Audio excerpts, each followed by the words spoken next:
guddiga dowladda xukuumadda itoobiya ay u xil saartay arrimaha gobolka Tigray ayaa sheegay in xalay la duqeeyay madaarka magaalada madaxda gobolka Amhara ee Bahardar iyadoo sidoo kalena magaalada Gondar la duqeeyay waxaana intaasi ku dareen guddigaasi markii duqeyntaasi dhacday ee garoonka Bahardar muddo 20 daqiiqo ay rasaasi ka socotay hase yeeshee faahfaahin dheeraad oo ku saabsan cidda weerarka loo aanaynayo guddigu ma sheegin muddo 2 toddobaad ah baa waxa haatan ka socday gobolka Tigray guluf ay qaadeen ciidamada federaalka Itoobiya oo ay ku hayaan xogaga gobolka Tigray ee hoostaga xisbiga TPLF talada gobolka haya Cabdiraxmaan Xaaji Cadow ayaa warbixintan inooga diyaariyay arrimahaas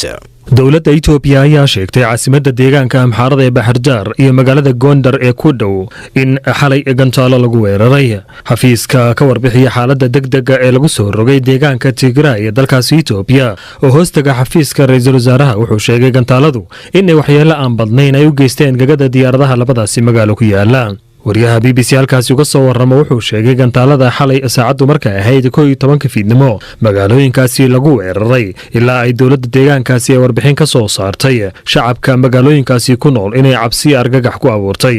xafiiska isgaarsiinta dowladda ee deegaanka Amxaarada wuxuu sheegay inay qaraxyo ka dhaceen meelo ka mid ah magaalooyinkaasi wariyaha BBC halkaasi uga soo warrama wuxuu sheegay qaraxa kadib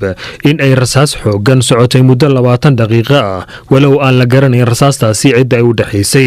wararku waxay intaasi ku darayaan magaalada Bahardar inay saaka caadigeeda ku soo laabatay maamulka deegaanka Amxaaradana wuxuu sheegay weerarka gantaalada ee labadaasi magaalo lagu soo qaaday inuu xiriir la leeyahay deegaanka Tigray dagaalka ka socda iyo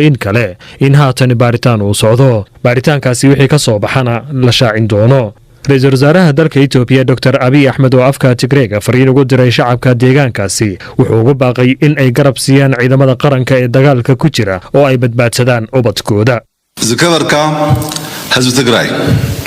kam ziflat hamad dibati kuy hayli am mizamina nurkab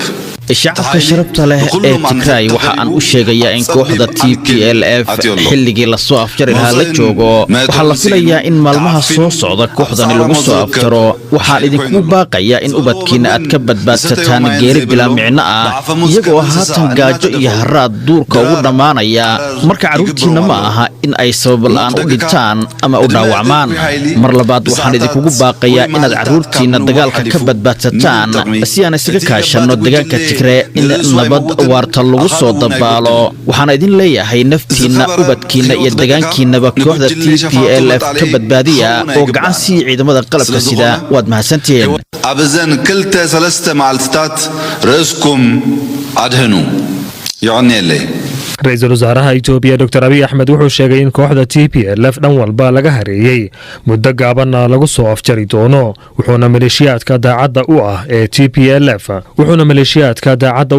TPLF ee la dagaalamaya dowladda Itoobiya uga baaqay in ay 2 ilaa 3 maalmood gudahood dowladda isku soo dhiibaan amaba ay ka soo horjeestaan kooxda TPLF ee dagaalka gelisay Dr. Abiy wuxuu sheegay maleeshiyaadka fursadda cafiska uu dalkoodu siiyay in ay ka faa'iideystaan maadaama kooxda TPLF xilliga afka ciida loo dari lahaa la joogo waa sida hadalku dhigay dowladda Itoobiya ayaa dagaalka ay ku qaaday deegaanka Tigray ku tilmaantay mid lagu soo celinayo sharciga iyo kala dambeynta oo ka dhan ah koox yar oo ay ku sheegtay in ay doonayso dastuurka Itoobiya inay burburiso